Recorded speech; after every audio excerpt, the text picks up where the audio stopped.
Hello， 大家好，我是小懒啊。俗话说得好，打了狗，主人就得出来叫唤。这不，就在3月27号，美国的联邦海事委员会主席当着全世界的面拍桌子的，他满脸委屈的控诉，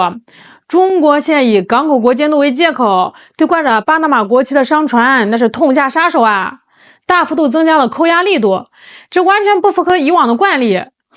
美国人跳出来了，这说明了啥？说明巴拿马真的疼了。而根据这个海事内部数据，从3月8号到现在才短短10多天的时间，在中国各大港口被摁住不让走的巴拿马籍的相关船舶已经逼近了70艘了。那今天呢，我就给大家把这层窗户纸彻底捅破，看看这帮家伙背地里到底干了什么见不得人的勾当。那之前咱们也聊过了，就是中国人呢把巴拿马2个原本破破烂烂的港口建设成了现代化的国际大港。合同是白纸黑字写着清清楚楚，这是合法合规的特许经营权。结果到了今年1月份，巴拿马的最高法院突然直接宣布，当年那个特许经营合同是违宪的，要作废。那紧接着到了2月份巴拿马政府他连装都懒得装了，直接就派人强行接管这2个港口。那整个过程没有一点法律依据也没有1毛钱的经济补偿，这哪里是什么主权国家的行为啊？这简直就是明火执仗的抢劫啊！那你以为巴拿马这个只有几百万人口的小国，吃了几颗雄心豹子胆了，敢直接跟全球第2大经济体中国掀桌子？别天真了巴拿马这头白眼狼背后站着的正是那个使坏的黑手美国。美国在这个背后又是威逼利诱、煽风点火，目的呢就一个，他眼红了，他急眼了，他要把中国在这个巴拿马运河的影响力彻底连根拔起，重新把这条全球航运的命脉牢牢掌握在自己手里。那面对这种流氓行径中国呢也是果断采取了反制。既然你给我耍流氓不讲武德，那就别怪我翻开法典跟你一板一眼的走程序了。从3月8号开始，咱们中国这个海事部门就掏出大招，没动一枪一炮，只是下达一个指令，依法加强对巴拿马籍船舶的港口国监督检查，就是那个 PSC 检查。那啥叫 PSC 呢？我给大家用这个大白话解释一下这就好比在这个高速公路上的交警查车，那你外国的车想要进咱们的高速，那交警呢他就有权利把你拦下来，查查你这个刹车灵不灵啦，这个灭火器有没有过期，这司机的驾照是不是买来的。咱们的海事局那是相当的专业，相当的敬业。短短10几天，近70艘挂着巴拿马国旗的巨轮被咱们依法滞留了，不允许离港，必须整改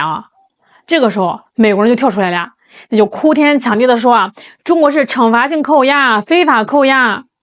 你这简直就是倒打一耙咱们中国从来就没有非法扣押任何一艘船咱们滞留这70艘船那用的全都是国际海上人命安全公约等国际公认的规则那你们知道咱们海事局在这些巴拿马船上查出了什么致命隐患吗？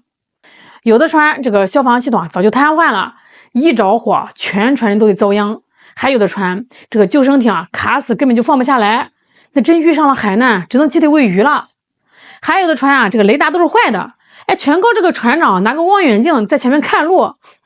更离谱的是连这个船员的资质证件都是假的。那面对这种带病航行的海上定时炸弹，咱们把它按在这个港口整改，那不仅是为了保护中国港口的安全那更是为了拯救他们船员的生命我们这可是在行善积德呀。你美国人不仅不给咱们送锦旗，还反咬一口说咱们是政治报复，说咱们破坏他们所谓的航运惯例，这就搞笑了。难道美国人眼里的国际惯例就是允许满载几万吨货物的破烂船在这个海上疯狂裸奔吗？本质上美国无视这些铁证如山的客观现实，他就是不想让自己精心策划这场夺港大戏付出任何代价。那讲到这里有朋友可能会好奇，小兰，那巴拿马的船它怎么就这么破呀？一查一个准。这就涉及到一个航运圈里公开的秘密了，方便旗。巴拿马这个国家可以说是全球航运界最大的卖货口的黄牛，全球呢有将近20%的商船不管这个老板是美国的、欧洲的还是日本的，都在这个船尾挂着一面巴拿马的国旗。为啥呢？因为便宜因为不管在巴拿马注册一艘船，门槛是低到了尘埃里，手续费是白菜价，税收几乎等于0。更关键的是巴拿马政府对于这些船的安检和监管，那松的就像破了洞的渔网啊！只要你交这个注册费哪怕你开的是一艘随时会散架的木壳船，巴拿马也能给你发个合法证件，让你在全球大洋上横着走。以前呢，大家都是看破不说破大家都是闭着眼睛挣钱，只要不出大事呢，各国的海事部门也就是睁一只眼闭一只眼，这也就是美国人嘴里所谓的以往的惯例。结果这一次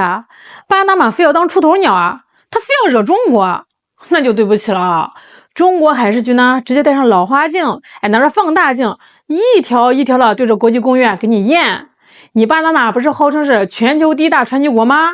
你不是牛气冲天吗？现在咱们让全世界看看，你这个第一大船级国的旗下到底包庇了多少海上垃圾？你长期掩盖的安全隐患在中国严肃严格的检查下，瞬间原形毕露，集中爆发。这不仅让巴拿马在国际航运界是颜面扫地，那更是直接掐住了他们赖以生存的经济命脉。因为一旦这个船东发现挂这个巴拿马国旗去了中国港口寸步难行了，他们马上就会改换别国的国旗巴拿马这笔卖户口的钱，那就算是车里2辆看到巴拿马挨揍美国为什么比这个巴拿马自己还要急呢？连这个联邦海事委员会主席都亲自下场开撕因为中国的合规检查犹如一把精准的手术刀，直接切中了老美的战略软肋。大家想那全球20%的商船挂这个巴拿马的旗，这里面有大量是参与美国集装箱进出口贸易的。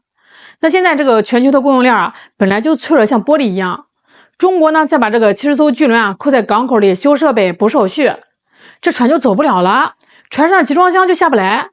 那集装箱下不来美国的沃尔玛、塔吉的超市上货架就得空着，那超市没货，美国的物价就得蹭蹭往上涨通货膨胀就得爆表。更致命的是美国的物流成本就会被瞬间的拉高了。那航运公司一看这个架势，运费得涨保险费也得涨最后这笔钱谁出呢？还不是美国老百姓和这个企业来买单美国人本来以为唆使巴拿马把这个中企给踢走是一笔无本万利的买卖，结果没想到中国反手一个太极推手直接把这个绞索套在了美国供应链的脖子上。他能不急吗？他急得快吐血了。更深层次的原因是巴拿马运河一直被美国视为其全球航运霸权的核心痉挛。在美国人的字典里拉美呢是美国的后院，巴拿马运河就是他们家澡盆子他们是绝对不允许中国在这个区域有任何哪怕是纯商业合法的影响力。所以呢，美国这次跳出来给巴拿马撑腰不仅仅是为了保护巴拿马这个小弟的面子，更核心的是为了维护自己在这个全球航运规则制定上的绝对主导权。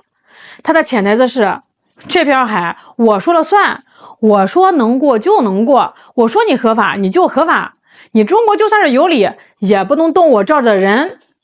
翻开历史美国人在巴拿马干的缺德事那真是3天3夜都说不完1903年为了修运河策划人家独立，1989年为了控制权直接派几万大军灭人家的国。那如今到了2026年，美国觉得不好意思直接派兵了就开始玩这种干涉内政的阴招。但是时代变了美国现在脑子呢还停留在1989年，但是中国早已经不是当年的中国了美国越是强行出来护短，就越是在全世界面前暴露他那副不要脸的双重标准。大家看这种极致的双标他自己呢躲在这个幕后策划抢夺他国的合法资产，施压盟友撕毁契约，他觉得这叫维护国家安全。那等中国拿起这个国际法的武器，依法合规的进行检查维权时他却指责你破坏国际秩序。他自己是长期的霸占运河随意颠覆别国政权，他觉得呢这是天经地义。那中国正常监管下破旧的船舶，他竟然扬言要启动调查，采取报复行动。这种霸权行径现在连欧洲人都看不下去了。全球航运界的老炮们谁心里没本账大家心里跟明镜似的中国的检查呢是合法合规的，挑不出半点毛病。巴拿马的背信弃义美国的仗势欺人才是搞乱全球航运的罪魁祸首。美国这番操作那只会让更多的国家看见他自私自利不顾道义的真面目。那么这出戏接下来会怎么演我觉得美国大概率呢还是会继续施压的，甚至可能会联合几个盟友搞点什么联合声明啦，试图逼迫中国妥协，放松对巴拿马船只的检查。但是我在这里可以笃定的告诉大家，中国绝对不可能妥协。我们在自己的领域、自己的港口依法检查隐患船舶，这是维护国家航运安全，更是维护我们自身的合法权益啊！这于法于理于情都是无懈可击的。咱们就这么严查下去，看谁先扛不住。与此同时咱们的中企呢也不会咽下这口气。长河实业呢已经在走国际仲裁程序了，要求这个巴拿马政府赔偿整整20亿美元的违约损失。20亿美元对于美国来说吧，可能不算啥，但是对于巴拿马来说那绝对是割肉放血啊！现在的巴拿马已经彻底陷入了风箱老鼠的绝境啊，两头受气。如果继续跟着美国混，硬杠中国，那对不起你那几千艘挂机船在中国港口是寸步难行。全球航运公司会立刻抛弃巴拿马国旗，巴拿马的航运经济将会遭遇毁灭性的重创。而且吧，那20亿美元的赔偿款足以让巴拿马财政破产。那如果巴拿马认怂，向中国妥协让步，恢复这个中企的运营权，那必定会得罪背后的大哥美国。美国的 CIA 指不定明天在巴拿马城给你搞个颜色革命。这场博弈的关键转折点现在呢就是看美国了。美国大老板，你既然出来擦屁股，那你总得拿点真金白银出来吧？你愿意替巴拿马掏那20亿美元的违约金吗？我看悬美国现在自己国内的债务都快还不上了，地主家也没余粮啊，他也就是想靠着嗓门大，空手套白狼。好啦，今天就聊到这儿了，我是肖兰，咱们下期见。